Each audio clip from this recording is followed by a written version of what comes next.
오늘 하나님의 말씀 마가복음 2장 13절부터 28절까지 말씀으로 제하신 성경으로 신약성경 55페이지입니다. 마가복음 2장 13절부터 28절까지 다 같이 합독하며 보도록 하겠습니다. 함께 보시겠습니다. 예수께서 다시 바닷가에 나가심에 큰 무리가 나왔거늘 예수께서 그들을 가르치시니라. 또 지나가시다가 알페오의 아들 레이가 세간에 앉아 있는 것을 보시고 그에게 이르시되 나를 따르라 하시니 일어나 따르니라. 그의 집에 앉아 잡수실 때에 많은 세리와 죄인들이 예수의 그와 제자들과 함께 앉았으니 이는 그러한 사람들이 많이 있어서 예수를 따름이러라. 바리새인들의 서기관들이 예수께서 죄인 및 세리들과 함께 잡수신 것을 보고 그의 제자들에게 이르시되 어찌하여 세리 및 죄인들과 함께 먹는가? 예수께서 들으시고 그들에게 이르시되 건강한 자에게는 의사가 쓸데없고 병든 자에게래야 쓸데 있느니라. 나는 의인을 부러운 것이 아니요 죄인을 부르러 왔노라 하시니라. 요한의 제자들과 바리새인들이 금식하고 있는지라. 사람들이 예수께 와서 말하되 요한의 제자들과 바리새인들의 제자들은 금식하는데 어찌하여 당신의 제자들은 금식하지 아니하니까? 예수께서 그들에게 이르시되 혼인집 손님들이 신랑과 함께 있을 때에 금식할 수 있느냐? 신랑과 함께 있을 동안에는 금식할 수 없느니라. 그러나 신랑을 빼앗길 날이 이르리니 그날에는 금식할 것이니라. 생배 조각을 낡은 옷에 붙이는 자가 없나니 만일 그렇게 하면 기운이 생 것을 당기어 헤어짐이 당하게 되느니라. 새 포도주를 낡은 가죽 부대에 넣는 자가 없나니 만일 그렇게 하면 새 포도주가 부대를 터뜨려 포도주와 부대를 버리게 되느니라. 오직 새 포도주는 새 부대에 넣어야 하느니라. 안식일에 예수께서 밀밭 사이로 지나가실새 그의 제자들이 길을 내며 이삭을 자르니 바리새인들이 예수께 말하되 보시오 저들이 어찌하여 안식일에 하지 못할 일을 하니이까? 예수께서 이르시되 다윗이 자기와 및 함께한 자들이 먹을 것이 없어 시장할 때에 한 일을 잊지 못하였느냐? 그가 아비아달 제사장 때에 하나님의 전에 들어가서 제사장 외에 먹어서는 안 되는 진설병을 먹고 함께한 자들에게도 주지 아니하였느냐? 또 이르시되 안식일이 사람을 위하여 있는 것이요 사람이 안식을 위하여 있는 것이 아니니 이러므로 인자는 안식일에도 주인이니라. 아멘. 함께 말씀 보도록 하겠습니다. 오늘 말씀은 마가복음 2장의 말씀으로 1절부터 12절까지는 중풍병자를 고치시는 사건을 통해 예수님께서 자신에게 죄사함의 권세가 있음을 말씀하시는 내용 후에 이어서 죄인이라는 키워드로 말씀이 이어집니다. 이러한 관점에서 오늘 말씀을 함께 살펴보도록 하겠습니다. 먼저 예수님은 오늘 말씀에서 세리인 레위를 부르십니다. 14절 말씀인데 자 읽어드리겠습니다. 또 지나가시다 알페오의 아들 레이가 세간에 앉아있는 것을 보시고 그에게 이르시되 나를 따르라 하시니 일어나 따르니라. 유대 사이에서 세리란 탐욕스러운 죄인이자 또 이스라엘의 민족이면서도 로마를 위하여 일하는 반역자와 마찬가지로 여겨집니다. 하지만 예수님은 우리들의 죄를 모두 용서하시기 위하여 이 땅에 오셨기에 오히려 죄인들을 찾아다니시며 그들과 함께 하십니다. 세간에 앉아있는 것을 보시고 그에게 나를 따르라고 말씀하셨습니다. 여기서 말하는 레위라는 사람은 일반적으로 마태복음 9장 9절에서도 동일하게 나오는데 마태복음의 저자 마태로 보고 있습니다. 유대인들은 이 모습 자체가 너무나도 충격적이었을 것입니다. 본래 유대인들은 죄인들과 상종하지 않기 때문입니다. 율법에 보면 죄는 전염성이 있기 때문에 부정된 자, 죄인된 자를 만지면 똑같이 부정된 자가 되고 죄인된 자가 되었기 때문입니다. 또한 유대인들은 죄인들을 멸시하기에 그들과 상종 자체를 거부하였습니다. 그런데 예수님은 그러한 죄인 중에 한 명으로 여겨졌던 세리에게 다가가시고 나를 따르라 말씀하시면서 제자 삼으시고 또 그는 일어나서 따르게 되어 있습니다. 마태를 이렇게 예수님의 제자로 또 예수님을 따르는 사람이 되었습니다. 이것만으로도 유대인들에겐 너무나 불편한 사실 중에 하나인데, 다음 절에 가면 한 단계 더 나아가 그의 집, 즉 레위의 집에서 식사를 하십니다. 15절 말씀인데요, 그의 집에 앉아 잡수실 때에 많은 세리와 죄인들이 예수와 함께 그 제자들과 함께 앉아 있으니 이는 그러한 사람들이 많이 있어서 예수를 따름이러라. 그런데 그것으로 끝나지 않고 많은 세리와 죄인들과 함께 했다고 되어 있고, 또 그러한 사람들이 많이 있어서 예수님을 따랐다고 되어 있습니다. 바리새인의 서기관들에게는 절대로 용납할 수 없는 행위였을 것입니다. 아니 어떻게 죄인과 또 한 명도 아니고 죄인들과 어울리며 함께 식사하는가에 대해서 질문을 던지게 됩니다. 이 예수님은 들으시고 죄라는 영적 질병을 치료하기 위하여 이 땅에 온 의사임을 스스로 밝히십니다. 그러면서 영적으로 건강한 의인들을 부르러 온 것이 아니라 영적으로 병들어 있는 죄인들을 부르기 위해 이 땅에 오셨음을 말씀하십니다. 맞습니다. 예수님은 이 땅에 오신 이유는 영적으로 병들어 있는 죄인들을 치료하시기 위해 이 땅에 오셨던 것입니다. 그러나 여기서 우리가 주의 깊게 보아야 할 것은 바리새인들, 서기관들은 그들은 자신들이 의인으로, 즉 영적으로 건강한 사람으로 스스로 여기고 있다는 것입니다. 예수님의 십자가 앞에 죄인이 아닌 자가 아무도 없습니다.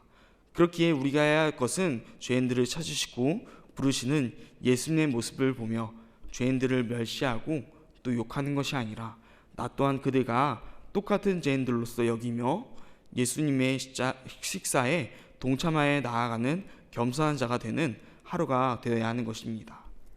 그 후에 예수님은 18절에서 22절까지 금식에 관한 논쟁을 하십니다. 당시 금식은 하나님 나라가 속히 이루어지지 않음을 애통해야 하는 의식 중에 하나였습니다.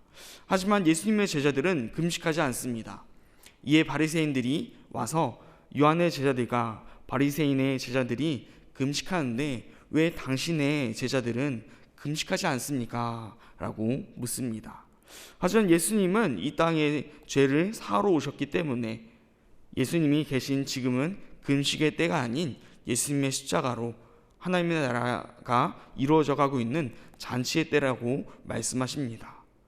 그러면서 헌옷에 새 천을 대면은 옷이 상하고 낡은 가죽 부대에 새 포도를 넣으면 터진 것처럼 예수님이 오시면은 유대인의 낡은 관습으로는 십자가로 인하여 이 말 하나님의 나라를 감당할 수 없음을 말씀하십니다. 결국 다시 한번 죄인들을 위해서 오신 예수님에 대해서 말씀하시지만 유대인들은 이때에도 스스로를 의인으로서 생각하며 깨닫지 못합니다.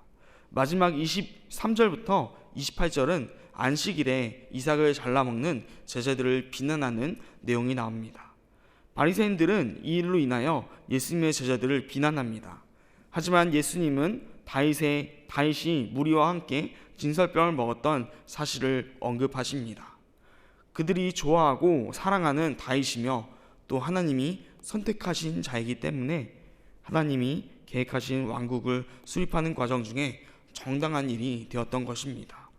그렇다면 다윗보다 크신 그리스도께서, 예수께서 하나님의 나라를 수립하시기 위해 제자들과 순회하는 중에 안식일의 기회를 넘어서는 것도 정당한 것이 된다는 것입니다. 거기다 예수님은 안식일의 주인 되십니다. 그렇게 바리새인들은 안식일의 주인이신 예수님께 이삭을 잘라 먹었음을 통하여 안식일을 범하였다고 말할 수 없는 것입니다. 이 말씀도 결국 바리새인들은 자신들을 스스로 의인으로 여기며 안식일을 범한 예수님의 제자를 죄인으로서 보는 관점입니다. 그러나 이번에도 예수님은 죄인으로서 여기는 자들을 품으시며 친히 안식일의 주인 되심을 말씀하십니다. 예수님은 이러한 분이십니다. 우리의 모든 죄를 짊어지기 위하여서 이 땅에 오신 분이십니다. 그런데 오히려 하나님에 대하여 잘 안다는 자들이, 바리새인들이, 종교 지도자들이 그 예수님을 죄인과 함께 한다며 죄인들과 함께 핍박하며 비난합니다. 죄에 대한 주체는 누구일까요? 예수님의 십자가의 보혈로서 우리의 모든 죄를 감당하신 예수 그리스도만이 죄에 대해서 논할 수 있는 분이실 것입니다.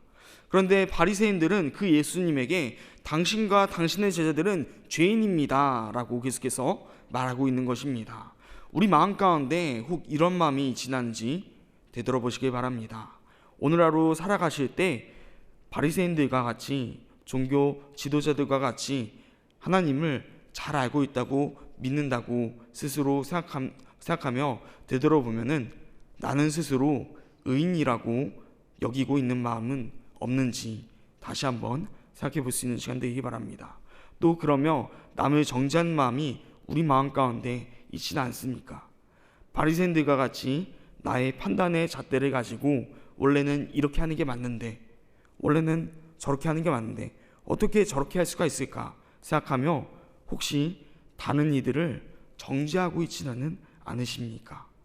죄에 대한 판단은 오직 우리의 죄를 대신 지시고 십자가에 달리신 예수님만이 하실 수 있는 것입니다.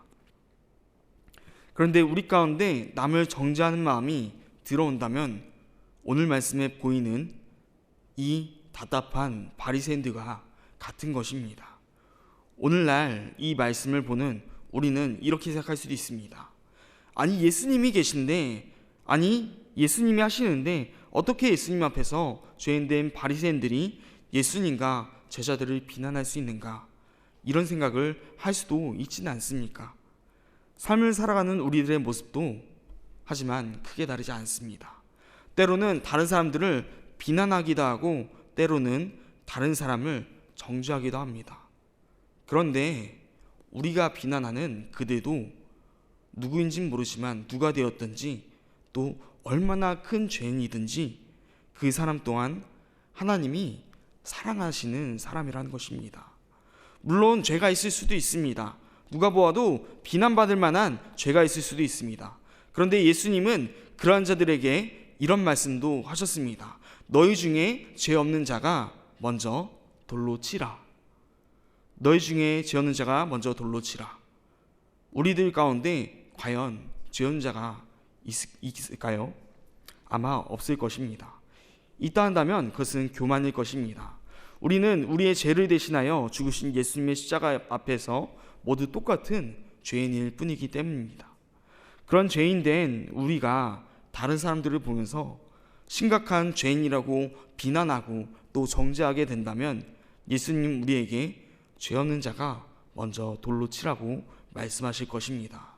오늘 말씀에 바리새인들은 종교 지도자로서 그들 스스로 보았을 때에도 가장 하나님 말씀대로 살아가는 자였으며 남들에게 모범이 되며 남들을 가르치는 사람들이었습니다.